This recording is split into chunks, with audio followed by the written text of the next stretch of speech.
चंचल गिलहरी चीकी की मजेदार कहानी। एक बार की बात है, हंसते खेलते जंगल की हरियाली में चंचल गिलहरी चीकी रहती थी। वह छोटी भूरे रंग की और फूसी फूसी पूंछ वाली थी। उसकी आंखों में हर समय शरारत की चमक और पेट हमेशा मूंगफली की भूख से भरा रहता था। मूंगफली की चोरी। एक दिन सुबह चीकी के दिमाग में एक जबरदस्त आइडिया आया। उसने सुना था कि किसान चिंटू के गोदाम में मूंगफली से भरा बड़ा बोरा रखा हुआ है। सारी मस्ती सिर्फ किसान चिंटू क्यों करेगा?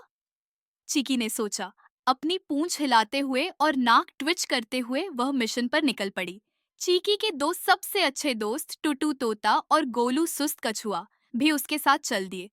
ये तो मजेदार होगा, टुट्टू ने खुशी से बोला। और गोलू ने जम्हाई लेते हुए कहा, बस मुझे दौड़ना न पड़े। ऑन परिशन मूंगफली, शरारत और मजा तीनों चुपके चुपके किसान चिंटू के गोदाम के पास पहुंचे। टुट्टू किसान चिंटू पर नजर रखेगा।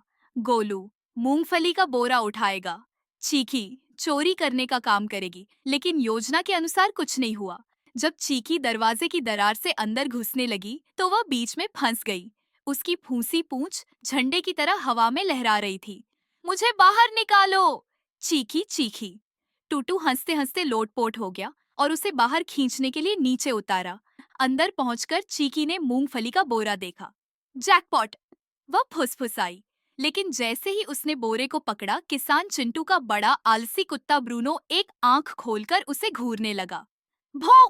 ग्रेट पलायन चीखी चिल्लाई, जान बचाओ! और मूंगफली का बोरा घसीटते हुए दौड़ पड़ी। टूटू ऊपर नीचे उड़ते हुए बोला, चिकी तेज दौड़ो, ब्रूनो पीछे है। और गोलू गोलू हमेशा की तरह धीरे धीरे चलता रहा। चीकी के दिमाग में एक और शानदार आइडिया आया। उसने ब्रूनो की ओर एक मूंगफली फेंकी। ब्रूनो खुश होकर रुक गया और मूंगफली खाने लगा। लेकिन ब्रूनो को और चाहिए था, इसीलिए वह फिर पीछे दौड़ पड़ा। चीकी ने मूंगफली का एक रास्ता बनाना शुरू किया, जो ब्रूनो को तालाब तक ले गया। छपाक! ब्रूनो पानी में गिर गया और खेलने लगा। मूंगफली पार्टी! तीनों अपने पसंदीदा पेड़ के पास पहुंचे।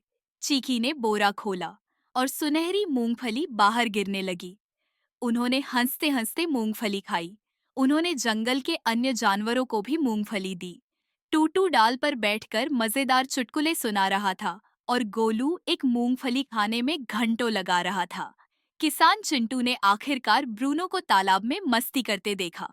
वह मुस्कुराते हुए बोला, चीकी ने फिर से बाजी मार ली। इस तरह चीकी, टुटू और गोलू की एक और मजेदार कहानी जंगल की दास्तानों में जुड़ गई। वे खुशी खुशी रहने लगे, जब तक कि अगली शरारत का प्लान नहीं बना। कहानी से सीख, मस्ती और मिल बांटकर खाना किसी भी एडवेंचर को और भी मजेदार बना देता है। और हाँ, किसान चिंटू की मूंगफली से दूर रहना बेहतर है।